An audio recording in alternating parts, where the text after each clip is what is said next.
우리 친구들 안녕하세요. 와, 지금 우리 친구들 엄청 열심히 참석하고 있는데 너무나 고맙고 아멘 하면 계속 올려줘서 너무나 기쁘고 감사합니다. 자, 이 시간에 우리 전사님하고 하나님 말씀 같이 한번 보도록 하겠는데요. 오늘 말씀 듣기 전에 전사님 좀 중요한 거 몇 가지 좀 알려주려고 해요. 자, 우리가 지금 비록 온라인 예배로 다시 이렇게 만나게 되었지만 우리의 예배는 주님 오실 그날까지 포기하지 않고 항상 예배의 자리에 서게 될 겁니다. 아멘. 그리고 우리 친구들 비록 온라인이고 우리 친구들 혹시 모니터 앞에 또 휴대폰 앞에 있겠지만 우리 친구들 하나님이 나의 예배를 받으신다라는 그 믿음 가지고 하나님 앞에 정말 예쁜 자세로 또 멋진 모습으로 예배할 수 있기를 바랍니다. 그리고 각자의 성경책, 헌금 그리고 설교 노트 우리 원래 주일날 소년부에서 했듯이 그 모습 그대로 하나님 앞에 예배로 영광 돌립시다. 아멘. 그리고 우리 친구들 이렇게 출석 체크 올린 친구들 있죠? 우리 매주 달란트 부여했듯이 달란트 다 부여할 겁니다. 알겠죠? 그리고 예배 잘 드리기를 바래요. 자, 우리 하나님 말씀 같이 한번 외쳐보도록 하겠습니다. 오늘 말씀 제목 외쳐볼까요? 다 같이 시작!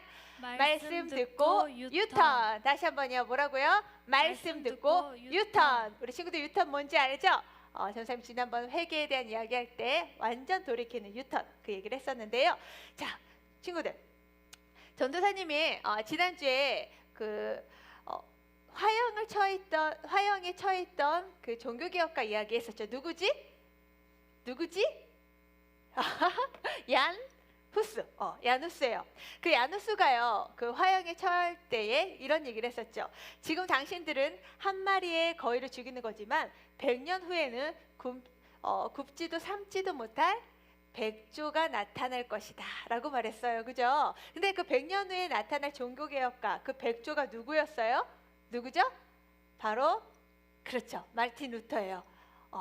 친구들 전사님이요 작년에 하나님의 은혜로 또 독일에 가서 이 마르틴 루터의 그 활약상을 볼 수 있는 루터 하우스라는 곳을 방문했었거든요. 바로 이곳이에요.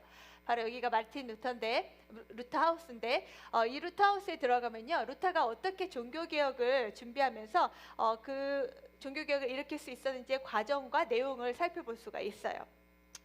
당시 기독교는요 착한 일을 많이 하거나 금식을 하거나 혹은 면죄부를 구입하는 등의 이 선행을 통해서 구원을 받으려고 하는 성도들이 아주 많았어요.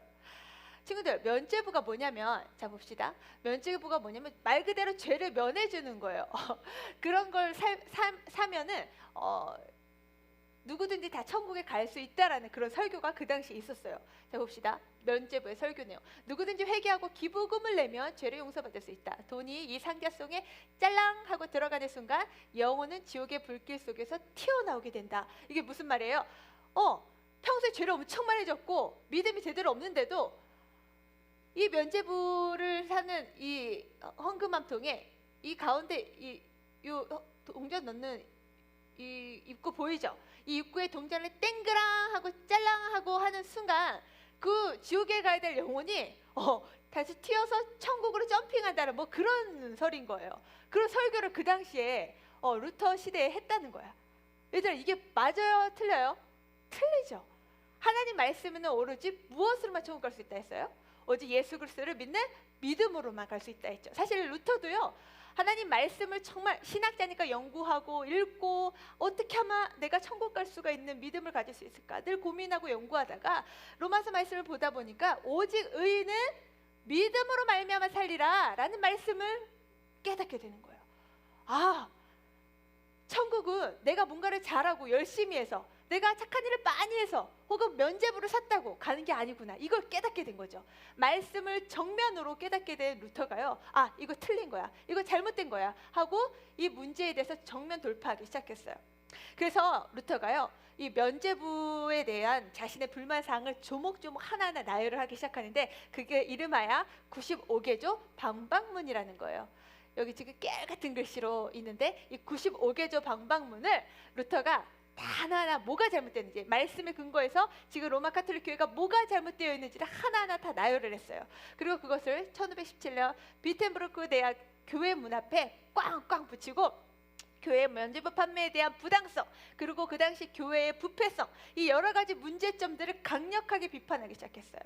뿐만 아니라 당시 로마 교황의 그 권위, 당시 로마 교황 하면 모두 다 꼬박 죽었거든요.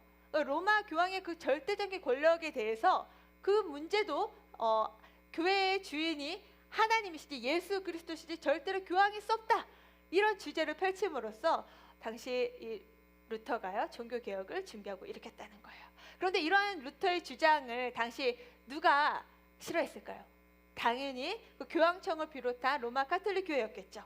너무나 못마땅했어요. 그래서 예상대로 로마 가톨릭 교회는 이 루터에 대해서 혹독한 추궁을 하고 또 공격을 하기 시작했어요. 뿐만 아니라 그동안 루터가 신학 공부를 하면서 무엇이 하나님의 말씀에 옳은, 그 말씀의 근거에서 옳은 것인가에 대한 그 저서들, 책들을 열심히 써냈는데 그런 책들조차도 금서로 읽지 못하도록 그렇게 지시가 내려지기도 했어요. 뿐만 아니라 이 루터 앞서 그 100년 전에 그 얀 후스처럼 화형에 곧 사형에 처할 위기까지 놓여진 거예요. 이런 생명의 위협을 받으면서도요 루터는요 조금도 의견을 굽히거나 의견을 바꾸지 않았어요. 왜냐하면 루터 안에는 예수님의 생명이 있었기 때문이에요. 그리스도의 생명이 있다면 하나님의 말씀을 거스르는 것에 대한 저항할 힘이 있는 거예요. 이렇게 루터는 하나님의 말씀에 대한 확신이 있었기 때문에 어떠한 죽음 앞에서조차도 하나님의 말씀의 옳음에 대해서 끝까지 강력하게 주장했던 사람이에요. 루터가 이제 사형에 처할 위기에 처하니까요 어떻게 됐을까요? 당시 루터의 그 옳음을 루터의 그 주장에 대해서 바른 그 말씀에 대한 깨달음을 얻은 주변에 사람들이 많아지기 시작했는데, 그러면서 루터를 지지하는 사람들도 생겼고 심지어 독일의 왕자도 루터를 지지했거든요. 그래서 다행히 그 사람들의 지지 때문에 루터의 그 사형은 면할 수는 있었어요. 하지만 언제든지 발각되고 걸리면 죽을 위험에 처해 있긴 했었죠. 그래서 아주 숨죽이면서 조용히 지내야만 했던 상황이 있었어요. 그래서 루터는요 당시 일반 성도들이 읽지도 못했던 신약 성경을 당시 쉬운 독일어로 번역하는 일에 매달렸어요. 왜냐하면 일반 성도들이 스스로 성경을 읽음으로써 진정한 믿음의 눈을 뜨기를 바라는 마음이 있었기 때문이에요. 바로 이렇게 루터는요 이 믿음의 서적들을 열심히 써내고 또 자신의 국어인 독일어로 성경을 번역하는 일에 매달렸어요. 자, 친구들, 지난주에 살펴서 봤던 그 체코의 야누스도 그렇고 이 독일의 루터도 반드시 그 했던 작업이 뭐예요? 성경을 자국어로 번역했던 일이에요. 왜요? 당시 목회자들만이 아니라 모든 일반 사람들이 성경을 읽게 하려고요. 성경을 읽어야 하나님 말씀을 제대로 깨닫고 돌이킬 수 있기 때문이죠. 자, 마틴 루터가 목숨을 걸고서라도 그렇게 성경을 열심히 번역하고 일반 사람들에게도 읽게 했던 그 이유가 뭘까요? 바로 이것 때문이죠.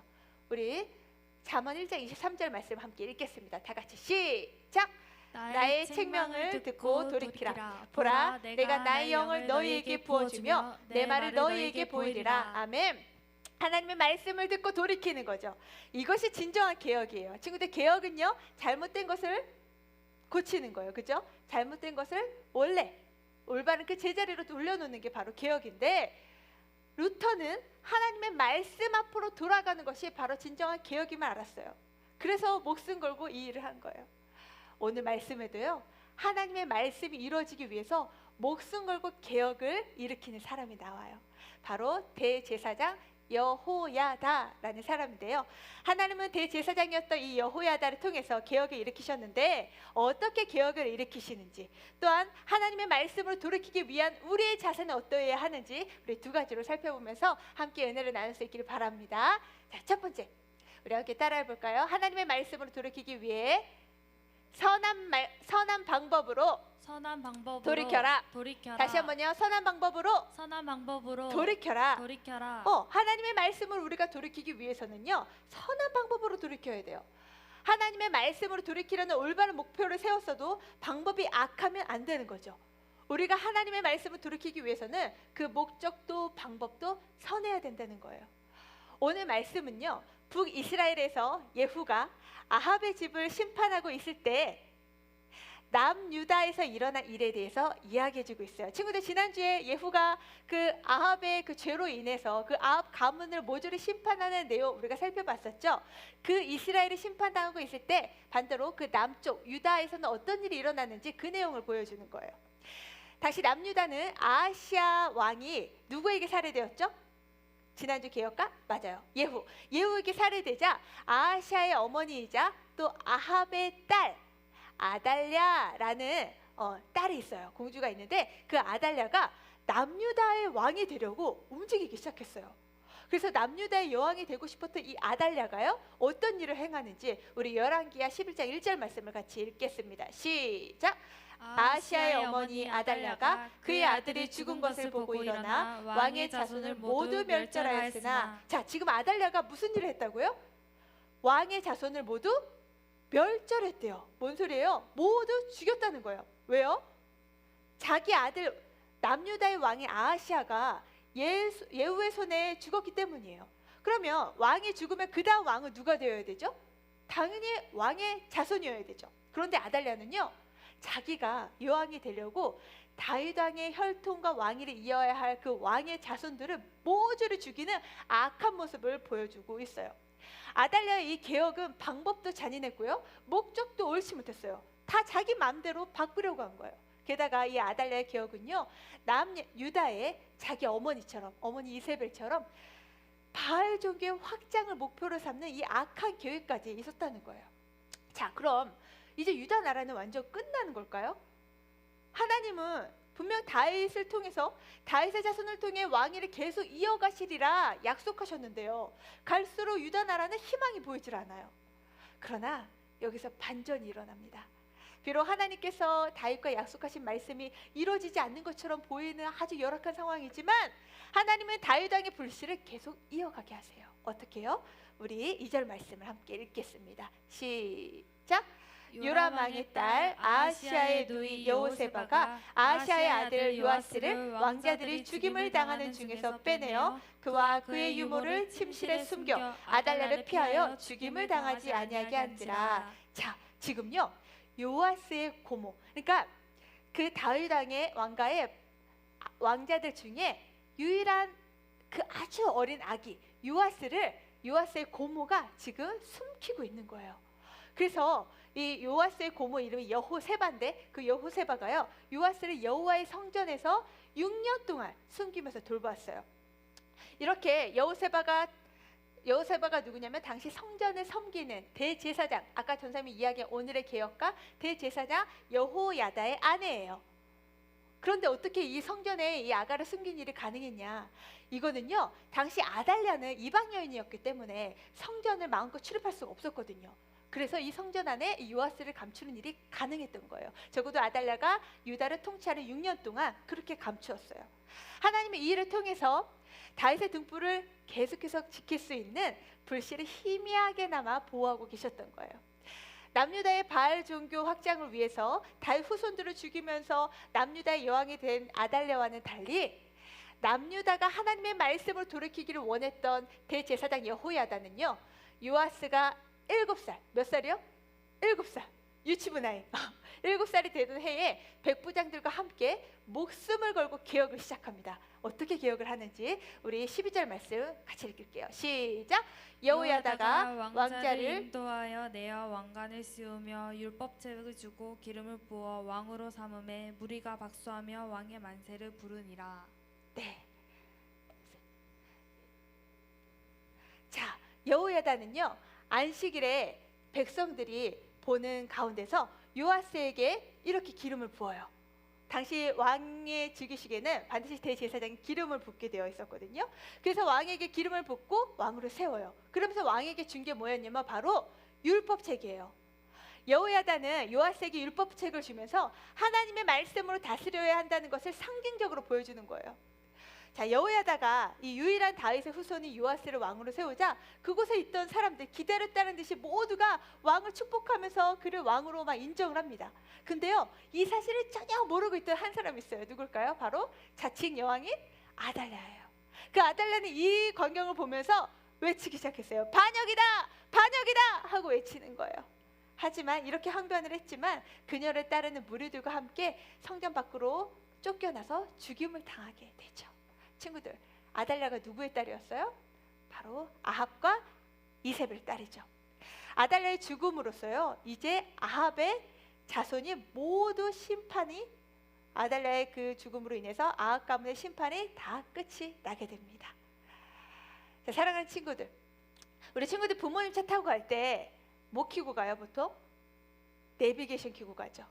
목적지를 입력하면 그 목적지에 도달하도록 한 여성이 길을 안내해 줍니다. 또 방향이 설정되었으면 가는 방법도 안내를 따라 안전하게 규칙을 따라 안내하죠. 그런데 내가 가는 목적지가 아주 선한 곳이에요. 좋은 곳이야. 예를 들면 교회를 가요.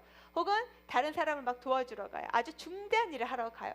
그런데요, 아무리 내가 하는 일이 중요하고 중대해도 내가 가는 곳이 아무리 좋은 곳이어도 만약에 가는 과정에 속도를 위반하거나 혹은 내비가 가르치는 대로가 아니라 엉뚱한 길로 가거나 하면 내비게이션은 어떻게 해요? 가만히 있질 않죠. 제대로 가라고 계속 경고음을 울려주고 혹은 빨간색 신호를 보내요. 마찬가지로 우리가 뭔가 선한 일을 하고자 할 때 이것이 하나님 말씀으로 기준으로 또 기초로 하고 있는지 항상 점검해 봐야 돼요. 아무리 사람의 눈이 보기 좋아도 하나님이 옳다고 하셔야 옳은 거예요. 여호야다는요, 개혁의 목적도 말씀으로 돌아가자였고 개혁을 일으키는 과정도 선한 방법으로 진행했어요. 자기 식대로 자기 마음대로 반역을 일으킨 게 아니었다는 거예요. 사랑하는 소녀부 친구들, 지금 이 시대는요 진정으로 개혁이 필요한 시대예요. 너무나 세상이 악하고 너무나 많이 부패되어 있어요. 그래서 많은 사람들이 이 시대가 바뀌어야 된다고 외쳐요. 그런데 아무리 이 시대가 바뀌어야 된다고 옳은 소리를 외친다 해도 그 방법에 있어서도 아주 선하게 이루어져야 돼요. 최근에 광화문에서 이 나라 개혁되어야 된다고 정말 많은 사람들이 몰려서 태극기를 휘날리며 집회를 했었죠. 근데 그 목적이 어떻든지 간에 그 방법이 선하지 않았어요. 지금 이 코로나라는 시기 속에서 마스크를 아주 잘 착용하고 해야 할 것들을 상식적으로 잘 해야 했어야 했는데 그런 거 다 무시하고 자기가 옳은 대로 주장하는 일들을 하다가 결국 문제가 터지는 이런 일들을 우리가 안타깝게 보고 있죠. 사랑하는 소년부 친구들, 우리 이 시대에 진정한 개혁이 필요합니다. 그러나 우리가 그 개혁하는 목적도 하나님 말씀에 근거해서, 그리고 개혁하는 방법도 하나님 말씀에 근거해서, 그리고 또 사회의 덕을 세우는 그런 아름다운 모습으로 선한 방법으로 이루어져야 된다는 것을 우리 친구들 꼭 기억할 수 있기를 바랍니다. 자, 두 번째, 우리가 하나님 말씀으로 돌이키기 위해서요 기억할 것이 있어요. 선생님, 마우스 움직이지 마세요.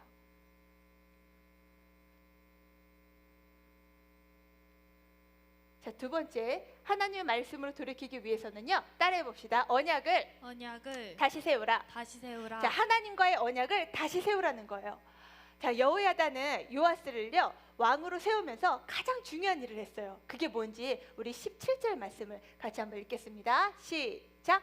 여호야다가 왕과 백성에게 여호와와 언약을 맺어 여호와의 백성이 되게 하고 왕과 백성 사이에도 언약을 세우게 하며. 자, 지금 여호야다가 뭘 맺고 있다고요? 맞아요, 언약을 다시 맺고 있어요. 자, 하나님께서 이스라엘 백성들에게 끊임없이 요구했던 것이 있어요. 그게 뭐냐면 나는 너희의 하나님이 되고 너희는 내 백성이 되리라, 이거예요. 이게 바로 이스라엘 백성의 정체성이에요. 여호야다는 지금 남유다 백성들이 하나님의 백성이고 또 여호와 하나님은 그들의 하나님이 되심을, 주인 되심을 확인하는 이 언약을 다시 세우고 있는 거예요. 자, 사랑하는 소녀부 친구들, 하나님은 우리의 하나님 되시고 또 우리는 하나님의 거룩한 백성이 되어야 하는 줄 믿습니다. 아멘, 아멘. 자, 이제 여호야다가요 하나님의 백성다운 본격적인 개혁을 일으키기 시작합니다.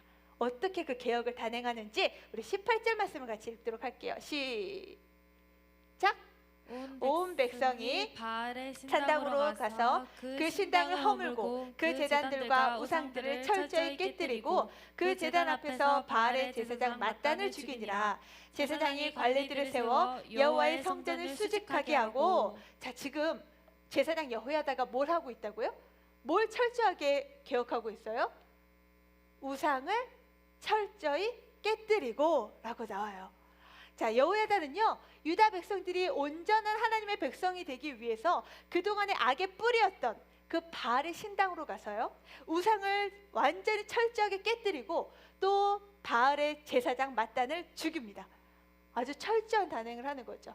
그리고 그동안 무너졌던, 그동안 하나님의 성전에서 이 엄청난 잘못된 우상들을 섬기고 잘못된 관행들을 다 깨뜨려 버리고 그 하나님의 성전을 다시 고치고 하나님을 예배하기 위한 준비를 한다는 거예요. 자, 여호야다는 왕과 백성들이 여호와와 언약을 맺게 하여서 여호와의 백성으로 돌아오게 만들었어요. 유다 땅에서 바알 숭배를 완전히 제거하고요. 성전을 다시 새롭게 함으로써 하나님과의 예배를 온전히 회복하도록 했다는 거예요. 그 결과 남유다가 이제 어떻게 변화되는지 우리 그 결과를 마지막으로 함께 읽겠습니다. 시작.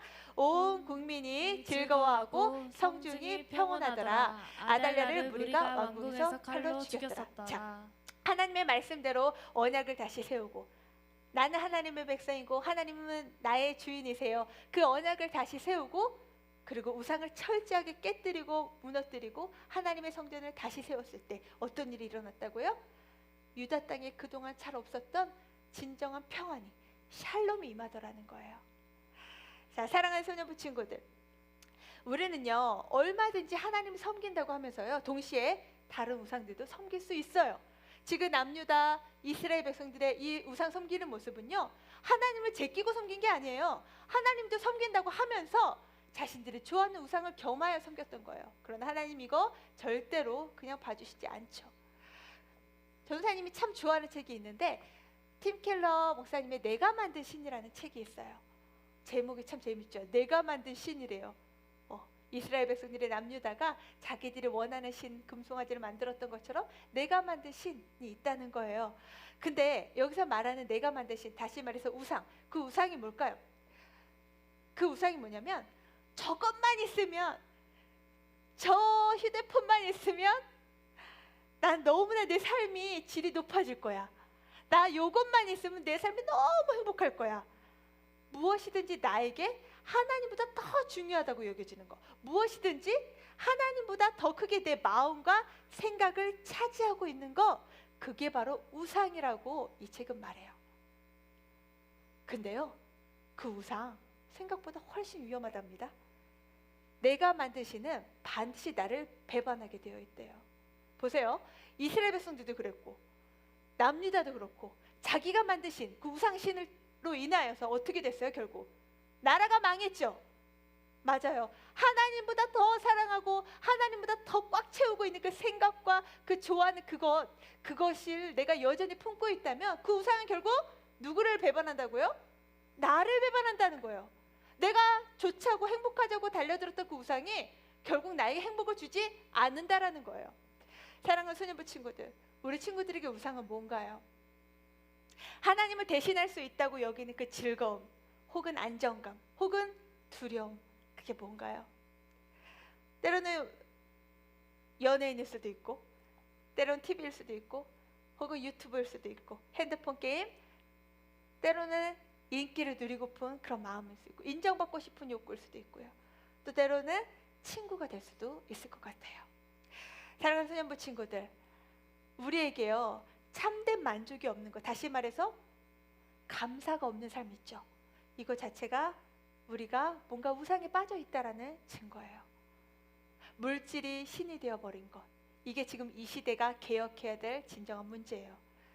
이런 우상들을 철저하게 개혁할 수 있고 철저하게 내버릴 수 있는 우리 소년부 친구들 되기를 바랍니다.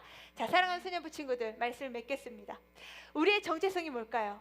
그건 바로 하나님은 나의 하나님 되시고 나는 하나님의 백성이라는 이 사실이에요. 이 사실, 이 언약을 항상 우리 친구들이 기억하고 이 언약을 따라 살기 위해서는 첫 번째, 우리 안에 있는 우상을 철저하게 내어버리고 하나님만을 온전히 주인으로 모시는 것, 이것부터 회복해야 되는 줄 믿습니다. 사랑하는 소년부 친구들, 하나님의 말씀으로 돌아가는 참 평안을 누리면서요 하나님의 백성됨을 항상 기억하는 우리 소년부 친구들이 되기를 주님의 이름으로 축복합니다. 아멘. 우리 그런 친구들 함께 우리 나무